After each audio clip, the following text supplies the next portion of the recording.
내가 생각한 취미 또는 내가 생각한 컨텐츠, 내가 생각한 어떤 제품들이 있다면 여러분들 주저하지 말고 한번 내 사업을 하기 전에, 사업자 등록증을 내기 전에 또는 오프라인 매장을 열기 전에 블로그에 한번 테스트를 해보세요.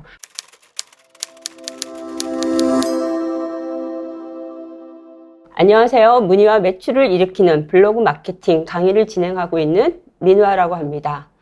사업주, 소상공인, 자영업자 또는 예비 창업자, 컨텐츠를 가지고 있는 분들이 어떻게 내 상품과 서비스를 가지고 블로그에 글을 써서 문의와 매출로 이어지게 할까 고민이 많으시죠? 그런 고민들을 한꺼번에 해결해 드리는 블로그 마케팅 강의를 진행하고 있는데요. 사장님 수강생 400여 명, 블로그 코칭 6,000건을 통해서 여러분들에게 많은 경험과 데이터를 다 그대로 알려드리고 있는 강의를 진행하고 있습니다. 제 강의는 사실 단발성 강의는 아니에요. 15일 동안 꾸준히 글을 쓰고 피드백을 받는 과정에서 블로그 로직도 알게 되고요. 상위 노출도 알게 되고, 그리고 여러분들의 사업의 어떤 소구점을 여러분들이 잘 쓸 수 있도록 제가 그렇게 피드백을 드리는 강의인데요.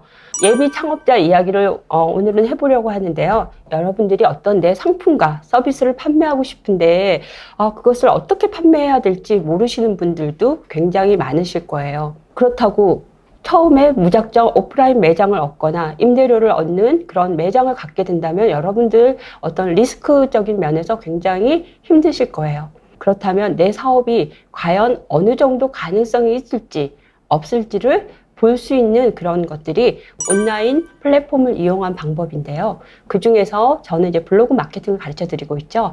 그래서 사례를 한번 말씀드리고 싶은데요. 유치원 교사였던 저의 수강생이 계셨어요. 그분이 이제 코로나 시대가 되면서 유치원 교사 일을 하시는 과정에서 계속 문을 닫고 그러다 보니 이제 수입도 적어지고 또 유치원에 계속 머물기도 그래서 그분이 어느 날 미싱을 배우기 시작한 거예요. 미싱을 배우기 시작했는데 미싱을 배우다 보니 이게 천직 같은 그런 생각이 드셔서 잠시 휴직을 하고 미싱 일을 계속 하게 됐어요. 그런데 유치원에서 주로 많이 쓰는 것들이 앞치마, 보모 앞치마 또는 어린이 용품들이었기 때문에 그분은 그 미싱을 가지고 그런 제품들을 만들면서 지인 판매를 계속 해 오셨던 거예요. 그러다가 이제 어느 날 이렇게 지인 판매만 해서는 내가 사업이 되지 않겠구나 생각을 하시고 블로그를 시작하게 되셨고요. 또 블로그를 많이 배우셨어요. 제 강의를 듣기 전에 블로그 강의를 굉장히 많이 들으셨는데요. 그렇게 6개월이 흐른 다음에 제 강의를 신청해서 듣게 됐어요. 이상하게도 그분 블로그가 노출이 안 되는 거예요.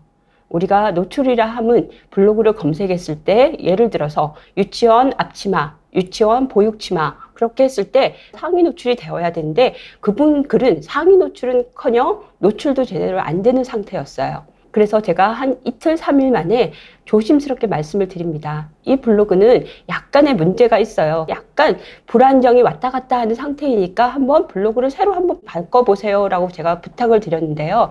이 원장님께서는 굉장히 고민을 많이 하셨어요. 그러다가 새로운 블로그도 운영을 하시고 지금 하고 있는 블로그도 운영을 하셨어요. 그러면서 제가 말씀드린 게 지금 운영하고 있는 블로그에서 몇 개 걸리는 부분, 이 부분을 제거해 주세요 했더니 그것들을 수정하고 나서 다시 그 블로그가 살아나게 된 거예요. 그렇게 15일 동안 매일 강의를 듣고 글을 쓰시고 피드백을 받으면서 글들이 점점 좋아지셨어요. 그분이 아쉬웠던 것들이 몇 가지가 있었어요. 첫 번째는 내 잠재 고객을 찾아가지 못한 거예요. 그냥 그분은 키워드는 잘 썼지만 그 키워드를 무조건 쓴다고 우리가 내 상품에 내 서비스에 잠재 고객을 찾아갈 수 없거든요. 그런데 그 잠재 고객을 찾아가는 법을 제가 정확하게 다시 설명을 드렸고요. 그러면서 그것을 적용을 하셨고, 두 번째는 그분이 만들고 있는 소잉 그런 미싱 제품들이 얼마나 좋은 핸드메이드 제품인지 또는 얼마나 쓰기 편한지 우리가 유치원에서 이 보육 치마를 입으면 얼마나 좋은지를 글에 담아달라고 제가 말했어요. 그 부분은 뭐냐면 고객과의 소구점을 우리가 찾아가는 거죠. 그분이 그 글에 그런 것들을 많이 담아주셨습니다. 그런 과정에서 결국 상위 노출도 잘 이루어졌고요. 작게나마 문의가 이루어졌고 그렇게 매출이 발생하는 그런 블로그가 되었어요. 여기서 또 하나의 반전이 생기게 됩니다. 그분이 15일 동안 블로그 마케팅 글쓰기를 굉장히 열심히 하시면서 문의와 매출이 일어났는데요. 그 다음 기수에 재수강을 하게 되신 거예요. 갑자기 저에게 연락이 온 거예요. 아, 민우아님, 제가 너무 글을 쓰고 싶은데 글을 쓸 수가 없어요. 너무 문의가 많이 오고 너무 상담이 많이 와서 도저히 글을 쓸 수 없는 상황이 된 거라는 거예요. 결국은 그렇게 열심히 글을 쓰기 시작한 한 40일 동안이죠. 제가 15일 동안은 열심히 가르쳐 드렸고 20일 동안 그분이 혼자서 열심히 글을 쓰시는 과정에서 블로그가 누적이 되고 블로그 마케팅이 고객을 제대로 찾아가고 그렇게 하면서 문의와 매출이 빵 터진 거예요. 그래서 결국 두 번째 재수강 할 때는 그분은 15일 중에 한 6번 정도밖에 글을 쓸 수가 없었어요. 글을 안 쓴 것이 아니라 글을 못 쓰게 된 거예요. 저랑 사실은 그때 수업을 하는 과정에서 그분이 할 수 있는 역량을 최대한 제가 건드려 드렸는데요. 우리가 앞치마뿐만 아니라 소잉으로 할 수 있는 부분은 굉장히 많았어요. 할 수 있는 가방이나 모자나 다 우리가 키워드를 잡아서 블로그에 적도록 해드렸고요. 그런 과정에서 컴퓨터 자수를 그분이 배우셨고 컴퓨터 자수가 빵 터지게 됩니다. 그래서 지금 현재는 오프라인 매장에서 컴퓨터 자수로 너무너무 바쁘게 움직이고 있는 월 1,000만 원 이상을 벌게 되는 그런 사업주분이 되셨어요.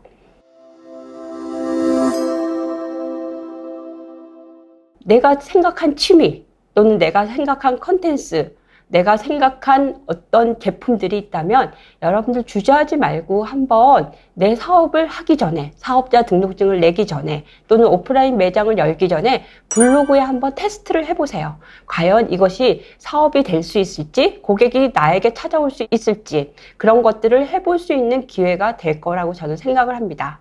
이분처럼 예비 창업자이지만 여러분도 창업을 할 수 있는 기회를 잡을 수 있다고 저는 생각합니다. 지금까지 민우아의 팔리는 블로그 마케팅 민우아였습니다.